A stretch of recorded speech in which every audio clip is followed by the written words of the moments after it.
All right, Esionagad. Ahiog Davado. Catherine Foreman Gray, I want to welcome everybody for being here today. Just a reminder, we are filming, so if you could silence your phones or anything that makes any kind of noise just for filming that's here. I want to thank the Cherokee Film Office for being here. I do want to give a shout out to Katie Penland. She's awesome to always help me with a lot of this. So thanks, Katie, for all of your help doing this. Today I'm really excited to introduce today's presenters. I work with these guys over at the Cherokee National Research Center, and so they have graciously brought some items as well from the collections, and so I'm really excited for them to be able to bring these items out for everybody to see. And I guess we're going to go ahead and get started. Our presenter today is Ross Mulcare. He is the manager of the Cherokee Archives there at the Cherokee National Research Center. So everyone please give Dr. Mulcare a warm welcome.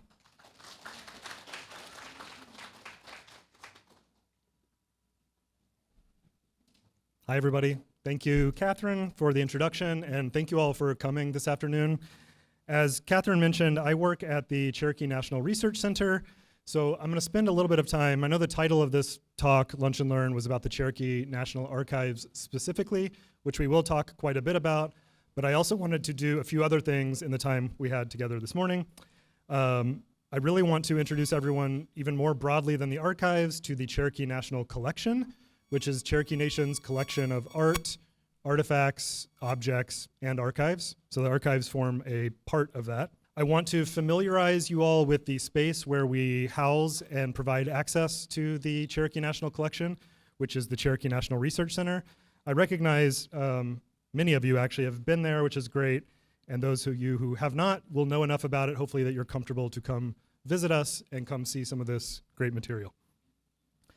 I'm going to do something a little bit different than the other Lunch and Learns. I'm going to be a little bit shorter, or try to be a little bit shorter, talk for about 30, 35 minutes instead of 45, so that we have time at the end. There'll be a Q&A, and I'm happy to answer questions, but then also we will be able to get up at the end in the last 10 or 15 minutes, go over to the tables over on your left on the end of the room, and take a look at some of the material that the staff from the Research Center brought to share. So they picked some of their favorite items from the collection and the archives, and they're going to be happy to show it off and tell you a little bit about it.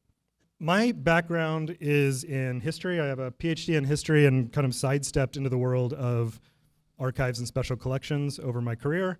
So I have a tendency to want to contextualize things historically and talk about the past. So if you can give me a few minutes to talk about how we got to where we're at now, then we'll talk about the present and the future a little bit. So what you're looking at on the screen here is, of course, the museum at the Cherokee Heritage Center with the 3 columns of the Cherokee Female Seminary out front. How many of you have been to this building when it was open? Almost everyone. That's what I figured. If you're at a Lunch and Learn about historical topics, you've probably been to the Heritage Center. The Heritage Center, as you all know, because you've been there from the late 1960s for 50 years, was really the hub of engaging with Cherokee history and culture. That started in 1967 with the opening of the ancient village. So that's the living history component of the Cherokee Heritage Center that I'm sure many of you have walked through and enjoyed. That was, of course, updated in 2013 to Tahlequah, which is a late 18th century trade village, essentially. 2 years after the ancient village opened in 67, in 1969, the amphitheater opened. This is where the Trail of Tears drama was put on every summer. That was a seasonal attraction, so that brought people to Park Hill, to Tahlequah every summer to learn about the Trail of Tears, or at least one version of it through that production. Then it was in 1974, so 5 years after the amphitheater opened, that the museum opened, the building that you see here. And the museum was pretty amazing because it held the Cherokee Nation's historical objects and artifacts that you could engage with, as well as it was a contemporary art space. So living Cherokee artists were able to display work there, and people could come visit and engage with Cherokee history and culture in that way. And this site of the original female seminary was not an accident. That is a site that was chosen for building the Heritage Center as it spoke to continuity of engagement with Cherokee culture over hundreds of years. And that the 3 columns, of course, became emblematic or symbolic of Cherokee culture and history that's still standing there. As part of the development of the Heritage Center, there was an interest from the Cherokee National Historical Society that ran the Heritage Center, as well as the Cherokee Nation government as it was growing in the 70s, to gather up, preserve, and make available for research government documents, historical manuscripts, so archival items. That went along with a really ambitious plan for a National Archives building, in fact. So what I have on the screen here is a photo of the plans from Chief Boyd, the architect of the Heritage Center, and you can see the kind of rectangular building that became the museum that you're all familiar with, and you'll see this 7-sided building out in front of it. And there's a little bit of a zoom, and you can see it's labeled Archives. This was a planned phase 4 of this project to have a National Archives building to be able to access all of that material. This is an interior sketch from Chief Boyd of what that National Archives building was meant to look like. So you can see the bookshelves, of course, and you can see the reading room space so that you could have this archival material in front of you and engage with it in a space purposely meant to hold it. So none of you have been in this building because this building did not ever get built. So unfortunately, the funding never came through, as sometimes happens, to see this plan through, so this never became a reality. But that did not mean that the Historical Society and Cherokee Nation were not building their archives and building a collection of important historical and cultural material. They started building their collection really in 1971, so before the museum even opened, there were efforts to bring in historical manuscripts and records from the government. So then in 1971 is an important date because that is the election of Principal Chief William Wayne Keeler.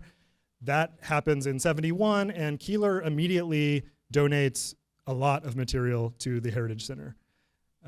That material we still have available today, and you're going to see a little bit of it, in fact, on the table and on some of the pictures I'm going to show. So really important documentation of the growth of Cherokee Nation in the 20th century, even in this period that is relatively quiet. There were certainly things happening on an economic front and political front that are documented in Keeler's papers and other records that were collected by the Heritage Center. There were also donations from individual people, Cherokee, non-Cherokee, of manuscripts, photos, baskets, pottery. All the kind of cornerstones of Cherokee culture were donated by families once the doors were opened up and there was a space to keep them. In 1977, there was an archivist that was hired, Tom Mooney. Many of you probably knew Tom. Tom stewarded the collection till 2015, so for many years. He was the overseer and steward of the Cherokee National Collection as it existed then, and his presence there really reflected the need for this growing collection and somebody to care for it and make it available. Unfortunately, because that building was never built, the collection, as it grew, never had a really great home. It was stored in the basement of the Heritage Center, and some of you may have been down there to do research, but it was never built to store material, let alone have people come access the material there. So not a great environment for kind of the humidity issues and water issues, not a really great environment for the collection to live, and not a particularly fun place to sit down and work with the collection either. So now I'm going to jump forward a lot, and we can talk a little bit more in the Q&A or when we're walking around a little bit more about the Heritage Center history. I will also say the Heritage Center itself is documented extremely well. It documented itself. We have boxes and boxes and boxes about the Heritage Center and its functions from the 60s until the present, really. So if you're interested in that, you can, of course, come study the Heritage Center yourself. So I'm going to jump forward to 2020, which was the signing of the Cherokee Heritage Center Act. So the Cherokee Nation Tribal Council in 2020 had passed legislation, the Cherokee Heritage Center Act, to address some of the issues with the Heritage Center. One of those really important issues was that the collections were not being stored in a way that was satisfying to everyone looking at them. So they, meaning the tribal council and then signed by the chief's office, was the state of emergency for the collections. So following the passage of this act, Cherokee Nation and Cherokee Nation businesses signed a memorandum of agreement that put into development a strategic plan and really focused on what does the future of the Heritage Center look like, and what does the future of this collection and the archival portion of this look like. One of the things that we did as part of that strategic plan was build the Cherokee National Research Center.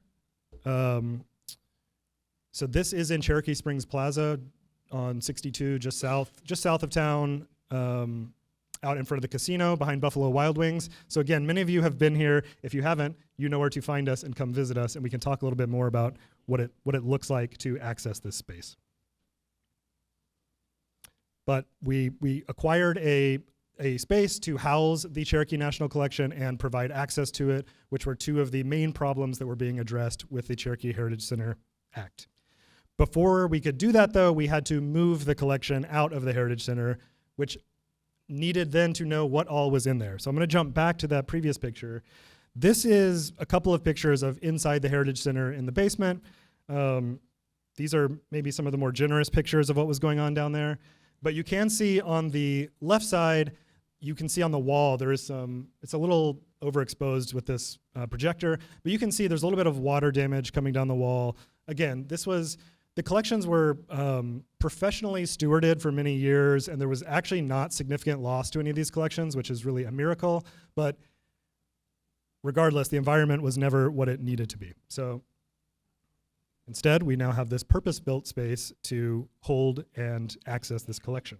The moving of the material from the Heritage Center to the Research Center took a little under a year to do the inventory and move it all up the road from Park Hill to Tahlequah. And you can see this is from September 2021, the ceremonial placement of the final object in the vault, and you can see a bit of the vault in the background there. This is Chief Hoskin placing the 1838 land patent, really important document that we can talk about later, into the vault where it now lives permanently and will be safe. The Cherokee National Research Center that you're seeing here again opened its doors a month later, or a couple months later, in December 2021. So just about 3 years ago, this space opened and has been accessible since. There's three primary functions of the Research Center. One of them is family research services. So that is essentially genealogical services. I'm sure many of you have studied your own genealogy. We have 2 full-time genealogists on staff that offer a free service that is pretty incredible. They're both very skilled. At least one of them is here, Charla Nofire and Jean Norris. They are full-time. People can come in and learn about their Cherokee ancestry, or as is often the case, their lack of Cherokee ancestry, which is a discussion that Jean and Charla get to have with people all the time. And it's a really important discussion to have, so it's can be unpleasant and for people to learn about family history maybe not matching with the record, but important for us to be able to share accurate information with them. The second primary function of the Research Center, if you come visit us, is the research library. So there's about 1,200 volume non-circulating library, so books about Cherokee history and culture that anyone can come access. Lots of really important out-of-print books that otherwise, even at places like NSU, you're gonna have a hard time finding.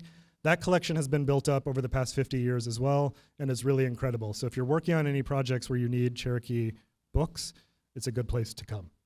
And finally, what I'll spend the rest of the time talking about is the third function of the Research Center, which is to maintain a preservation environment and a point of access for the Cherokee National Collection. And that's the fancy way of saying we have a space where we can keep things safe and let people see them when they come visit us. So it's very hard to photograph in this vault space, but this was a purpose-built 5,000 square foot space to move that material from the basement of the Heritage Center to an environment where it is state-of-the-art environmental controls, waterless fire suppression. It was built to withstand up to an EF5 tornado. Nothing is going to happen to this collection, at least from the environmental aspect. This collection of objects, artifacts, archives will be safe forever, which is incredible. What you're seeing in the vault is a peek, and I know most of this is a wall of shelving, but I wanted you to be able to see the type of furniture that's in there as far as the compact shelving for the archival material, as well as the open shelving for the cultural collections. The Cherokee National Collection we conceive of it typically as being in two parts. One is the cultural collection, and one is the archives, manuscripts, and special collections. I'll talk about the latter a little bit more, but the cultural collection, the way that we think of it is these are materials that were purposely created to express Cherokee artistry, Cherokee craftsmanship, Cherokee creativity in some way. So again, the short way of saying that is this is art, basketry, ceramics, pottery, tools, weapons, implements. These are things that express something about Cherokee culture, and that's the reason they exist. So I'm going to play this super short video of me in the vault showing some of the basket collection. And keep in mind, this is really a fraction of the amount of baskets we have, let alone the scope of the cultural collection as a whole.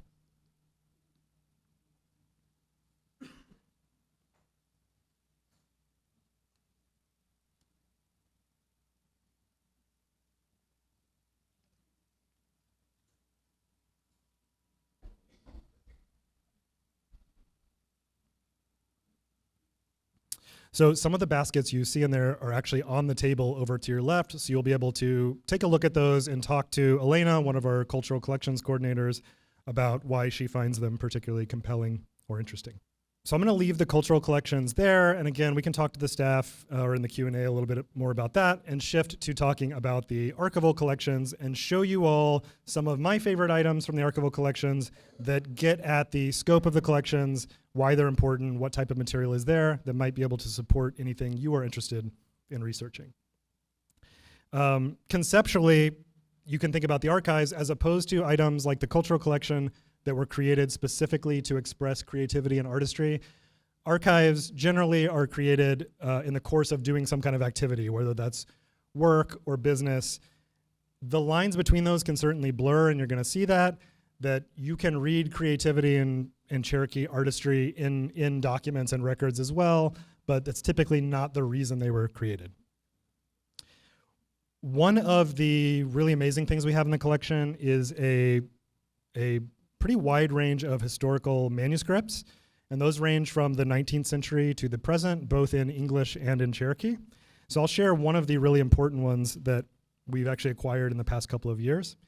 What you're looking at here is the cover of an autograph book from a young woman. It's from 1823, and it's from a young woman named Martha Everts.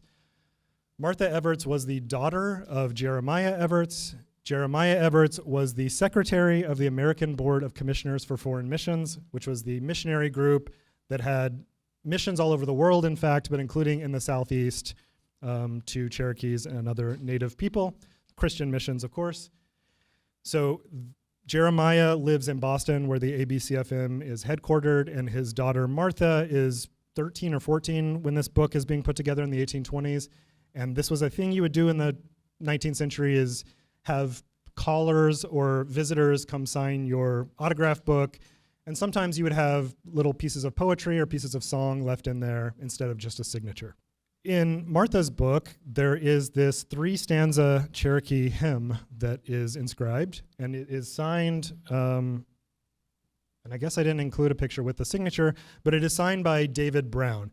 David Brown was the brother of Catherine Brown, who many of you have probably heard of, and was a student at Brainerd Mission, one of the ABCFM's missions outside of Chattanooga. Brown was a student there, and then in 1823 was going up to Boston to continue his Christian education at Andover Theological Seminary. So he naturally passed through the home of Jeremiah Everts and met his daughter, Martha. David Brown, I should mention, is Cherokee. And David Brown at that time was engaged in his own effort to translate the Old Testament and was trying to develop a way to represent Cherokee language in writing.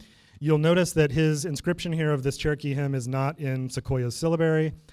The syllabary was developed at this point, but not widespread and not adopted by David Brown. David Brown would end up adopting the syllabary and acknowledging its superiority for representing Cherokee language, but at the time he was interested in this phonetic style of representation. So I've zoomed in a bit so you can see this early Cherokee hymn, as it's titled, Unelanahi Okanali, so Creator, my friend, or in the Christian context, this might be the Lord, my friend, the Lord is my friend. So that's cool to have that from 1823, that's this Cherokee hymn. What's really special about this, though, is that this is the earliest known writing by a Cherokee person in Cherokee that exists anywhere. So people were writing, of course, including Sequoia, in Cherokee before this, but it is either in private hands or has been lost or destroyed. So there are no, in other museums or other institutions, there are no extant writings from a Cherokee person in Cherokee than this. So really special item. It's interesting on its own, just this early Cherokee hymn, possibly the first Cherokee hymn written by a peer of David Brown at Brainerd named Lydia Lowry. So that's neat, but it's also just amazing that we have this very early Cherokee writing. We also, of course, have documentation and really arguably one of the largest and richest collections of Cherokee imprints. So Cherokees have a long history, because of Sequoia's syllabary, of printing in the language. And we have material from the advent of Cherokee printing in the early 19th century all the way to the present. So this is a Cherokee primer from 1846, I believe. It's cut off, but I think that one's from 46. That was printed on the Park Hill Press, the Park Hill Mission Press, just south of Tahlequah here. There's another view of that. So this would have been a document to help primarily young people learn to speak and read Cherokee. As I mentioned, that print culture doesn't just begin and end with the Park Hill Mission Press, which really was quieted by the Civil War, let's say. This is a publication from the Dwight Mission Press, another important press from the turn of the century. So this is from 1909, and this is a book of hymns printed there in Marble City as well. And the printing in Cherokee and sharing the Cherokee language did not, it wasn't just Christian hymns. There was lots of other material that we have, and this collection of Cherokee language material runs all the way to the present, really. And I pulled something just so we had some color here. It wasn't all just shades of brown on the paper. These are comics, as you can see, King comics, that were translated into Cherokee in 1975. This was through the Cherokee Bilingual Education Program, which was a mid-century program to share resources for learning Cherokee. So you can see Popeye, of course, High and Lois is kind of on the right, tucked under there, and then Beetle Bailey up front. Jigoya Ayoski, which is funny because I think that's just like Bug Soldier. And actually, there's another little Easter egg. You can't quite see it, but High and Lois, if you know about the comic, his name is Hiram, which is what High comes from. That says Sio Ale Losi. So Lois is obvious, but Sio, just hi, like hello, which is kind of a funny translation of the name Hiram. So in addition to the print materials and manuscript materials, we do have a really extensive and really important collection of Cherokee government records. And I took this photo of one of the boxes of Principal Chief W.W. Keeler's papers. There are many of these boxes, and they are full of really important information about the kind of reemergence or emergence of the modern Cherokee Nation in the mid-20th century, especially from 1971 forward. Opening one of those folders, essentially at random, just so you can get a sense of what's in there. This is a letter from Keeler in the 1950s, in fact, to Governor Johnston Murray of Oklahoma, and he is writing to him about concerns about elder Cherokees getting cut off from state aid, state social aid, and Keeler himself is writing to them, trying to figure out what is happening to ensure that that does not continue. So Keeler's papers, Earl Boyd Pierce, who was an early Cherokee Nation lawyer. These are really rich in kind of understanding this proto-political and or economic work that was happening even before 1971 with the election of Keeler. This is a fun one, I suppose. Again, I wanted to put some color here. This is a pamphlet created by a man named Willie Whitefeather in the 1980s. Despite his name, he gave himself that name. He was not Cherokee or Native at all. And this is Star Wars, a Cherokee movie, decoded by Willie Whitefeather. So you can see the kind of silliness of this and the syllabary being used. Part of our job at the Research Center is to ensure that people are engaging with Cherokee culture and history in an authentic way, an accurate way. This is not accurate and authentic. And that's part of our job too, is explaining that to people. We do keep these things. We're not bringing this out as an example of demonstrating Cherokee culture necessarily. In fact, what we keep this for and bring it out to show people is how Cherokee identity, Cherokee culture, Cherokee language is Cherokee symbolism. These things are frequently misused to tell all kinds of stories that are not accurate or not true. Fascinating document. It actually has nothing to do with Star Wars, really. It has to do with conspiratorial stuff about the Cold War. So come visit and take a look at it. It's bizarre. We have a very extensive newspaper collection. So this is one example of a newspaper, the Daily Eagle from Veneta at the turn of the century, so 1901. These are really great. So this is Indian Territory pre-statehood. This is special because this came from a donor last year, and their family had this in their attic essentially and donated it to us.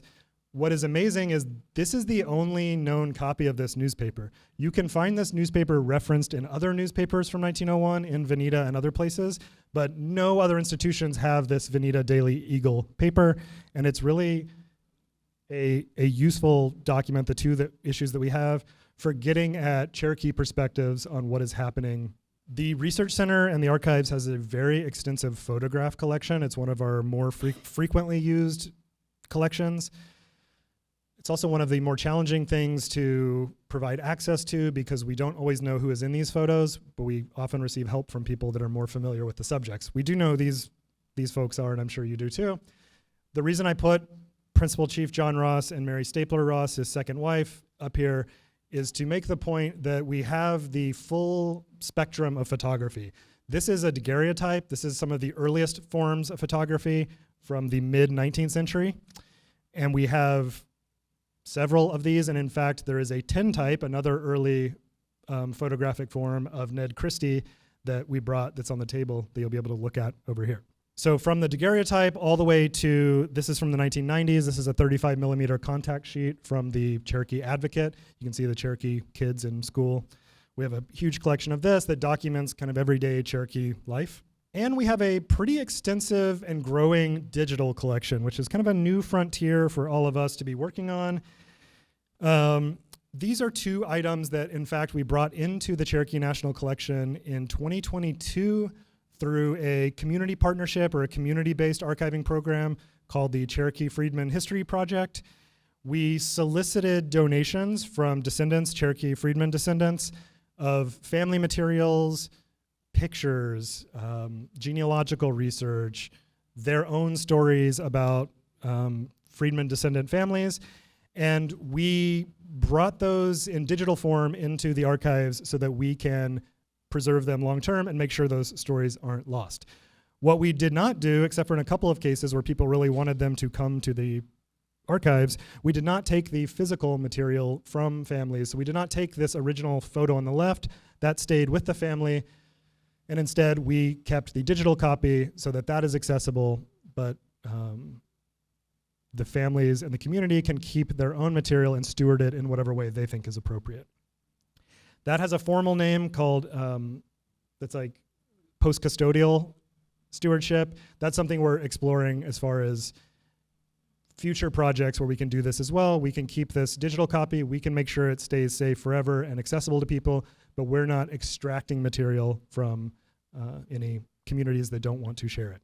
I will say that the freedmen descendants who donated material were incredible and super generous in the stories and material they were sharing. I just want to step back. That was kind of the practical aspects of what we do, and I wanted you to see some of my favorite items. Philosophically, I guess I'll leave you with a couple of other things about what we see as our role and our responsibilities in running the Research Center and in stewarding this collection. So the first of our roles is that we are stewards. That's how we think of ourselves.